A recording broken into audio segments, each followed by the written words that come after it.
নমস্কার।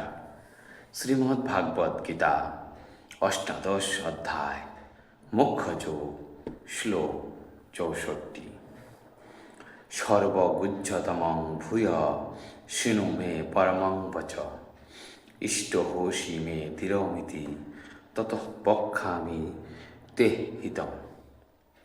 সর্বগুহ্যতম অর্থাৎ সবচেয়ে গোপনীয়, ভূয় অর্থাৎ পুনরায়, শৃণু অর্থাৎ শ্রবণ কর, মে আমার থেকে, পরমম অর্থাৎ পরম, বচ অর্থাৎ উপদেশ, ইষ্ট অর্থাৎ প্রিয়, অসি অর্থাৎ হও, মে অর্থাৎ আমার, দৃঢ়ম অর্থাৎ অতিশয়, ইতি অর্থাৎ এভাবে, তত অর্থাৎ সেই হেতু, বক্ষ্যামি অর্থাৎ বলছি, তে অর্থাৎ তোমার, হিতম অর্থাৎ হিতের জন্য।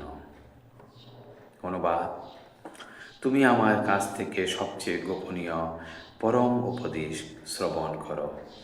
যেহেতু তুমি আমার অতি প্রিয়, তাই তোমার হিতের জন্যই আমি এটি বলছি।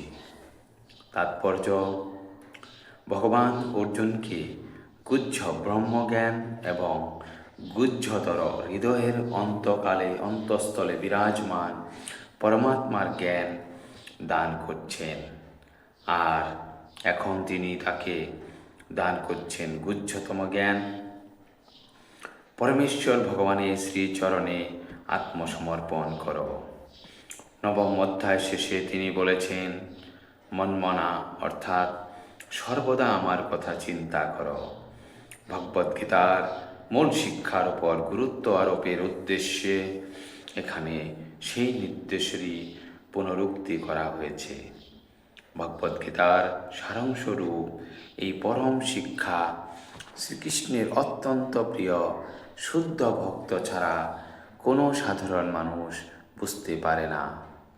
সমস্ত বৈদিক শাস্ত্রের এটি সবচেয়ে গুরুত্বপূর্ণ নির্দেশ। এই প্রসঙ্গে শ্রীকৃষ্ণ যা বলছেন তা সমস্ত জ্ঞানের সারতিসার এবং তা কেবল অর্জুনের কাছেই গ্রহণীয় নয়, সমস্ত জীবের জন্যই তা গ্রহণীয়। শ্লোক ৬৫।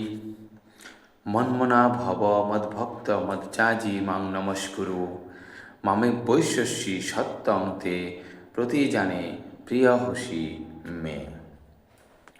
মন্মনা অর্থাৎ মদগত চিত্ত, ভব অর্থাৎ হও, মদভক্ত অর্থাৎ আমার ভক্ত, মদযাজি অর্থাৎ আমার পূজক, মাম অর্থাৎ আমাকে, নমস্কুরু অর্থাৎ নমস্কার করো, মাম অর্থাৎ আমাকে, এব অর্থাৎ অবশ্যই, যশস্বী অর্থাৎ প্রাপ্ত হবে, সত্যম অর্থাৎ সত্যই, তে অর্থাৎ তোমার কাছে, প্রতিজানে অর্থাৎ প্রতিজ্ঞা করছি, প্রিয় অর্থাৎ প্রিয়, অসি অর্থাৎ তুমি হও, মে অর্থাৎ আমার।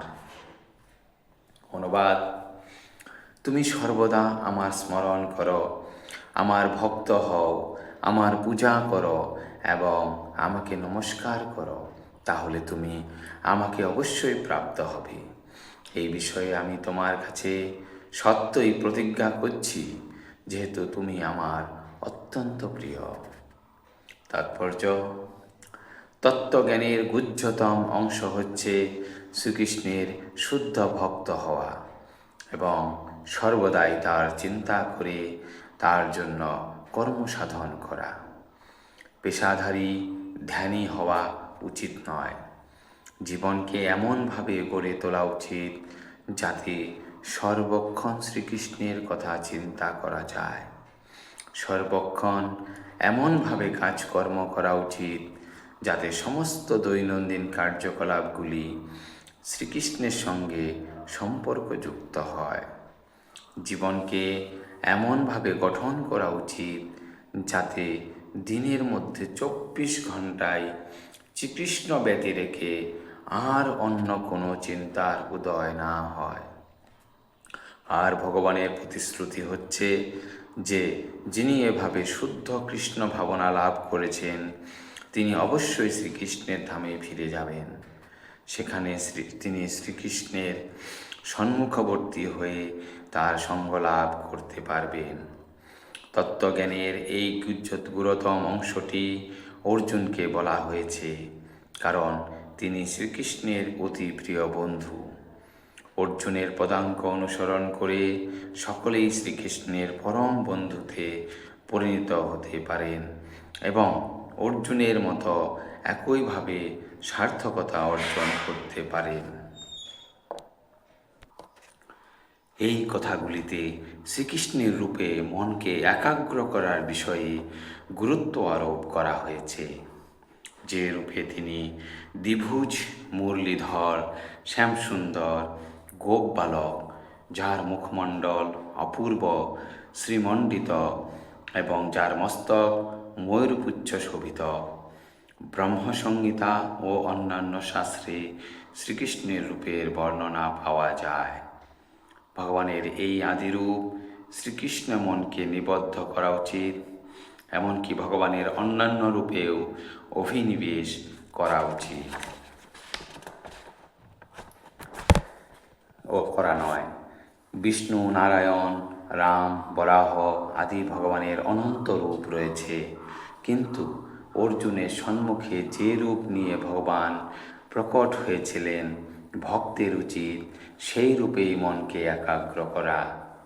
শ্রীকৃষ্ণের রূপে মনকে একাগ্র করাই তত্ত্বজ্ঞানের গুহ্যতম অংশ এবং অর্জুনের কাছে ভগবান তা ব্যক্ত করেছেন, কারণ অর্জুন ভগবানের প্রিয়তম বন্ধু। ধন্যবাদ।